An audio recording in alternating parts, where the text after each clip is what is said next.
Welcome back to another video tutorial brought to you by thevirtualinstructor.com. Today we're going to spend some time drawing noses. I see a lot of people make mistakes when drawing noses. They'll draw something like this, kind of a backwards L, upside down 7. That's not what a nose looks like. Or they'll go the cartoon route like this, and that's a little bit more on track, but that's not quite right. Or they'll do the standard W with the extra hump. All these things are the wrong thing to do. Okay. Basically, you can draw a nose using 4 lines, and then the rest is value. So the first line is going to be the inside part of the nostril. So there's one line. Then we're going to draw the outside part of the nostril. There's line 2. Then you're going to mimic what you did on the right side on the left side. Pretty much make a mirror image of that. And there's your 4 lines. Now the rest is just adding value. So before we add value, we need to think about our light source. So I'll draw a little arrow to indicate where our light source is coming from. Then I'm going to start in the area that's the darkest, and obviously that is in your nostril, so I'll go ahead and start adding value there.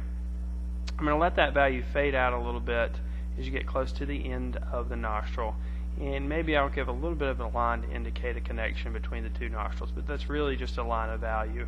It's not really a strong, heavy line. Alright, now your nose comes out from your face, so everything that comes out is going to be lighter in value, and everything that kind of recedes is going to be darker in value. So I'm going to draw a little bit of a shape to indicate that, and then I'm going to go ahead and start adding the value in the area that's the direct opposite from the light source. And you'll notice during this video that I'm not using my fingers to blend, although I've seen a lot of people do a good job with that.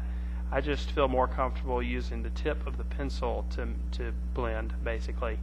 Just adjusting the pressure, and you can create a full range of value that way. It's a lot easier. So you can see I'm just kind of putting in kind of a mid-tone value to start to bring the nose out from the surface of the paper. And I'm just doing this all with value. I try to make my lines go in different directions. If you keep them going all in the same direction, you might get too much of a linear quality about it. And for this, again, I just want smooth gradations of value. So I'm just moving my pencil in little small circles or cross-hatching back and forth over the top of what I've already drawn.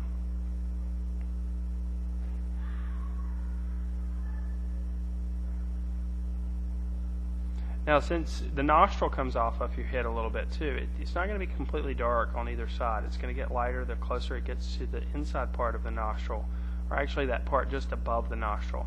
So you can see I'll leave a little bit of value right there and go back and make the right side of the nose a little bit darker. Now, just because the light source is coming from the left side doesn't mean that we need to neglect the left side of the nostril when we're adding value. So I'm going to add a little bit of value on that side as well. Not quite as much.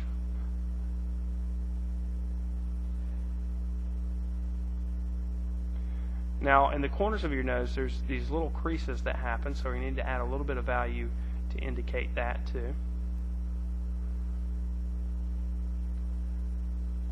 Alright, I'm also going to bring the value up the right side of the nose, which is on the opposite side from the light source. A lot of people make the mistake thinking that this is actually a line, but it's actually a change in value. That's why you see people making the backwards L's and bringing lines down on either side of the nose, when it's actually just a change in value.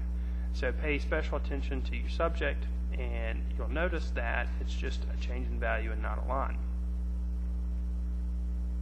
I'm also going to bring some indication of that up on the left side as well.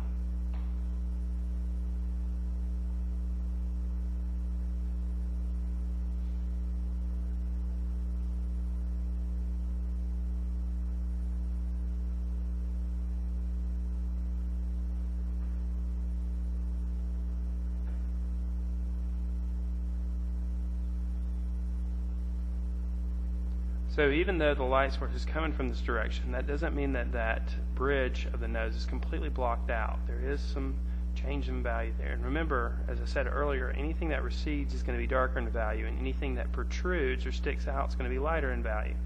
That's a good way to think while you're drawing, especially when you're adding value.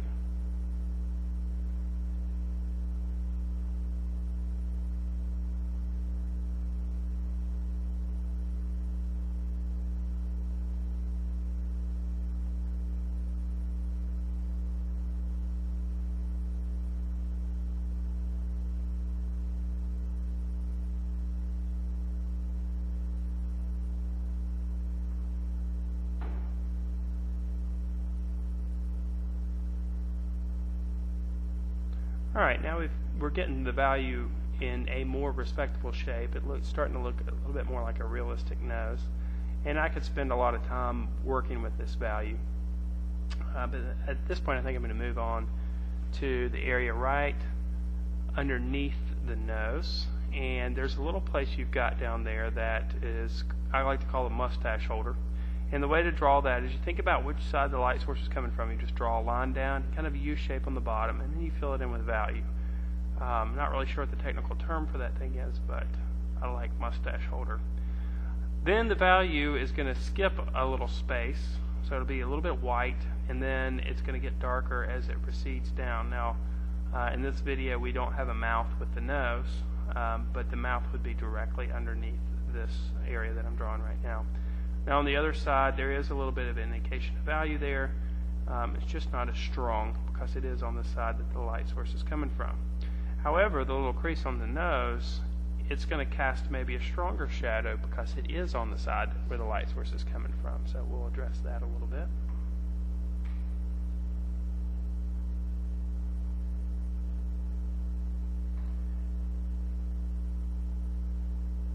And there you have it. Noses are not really hard to draw.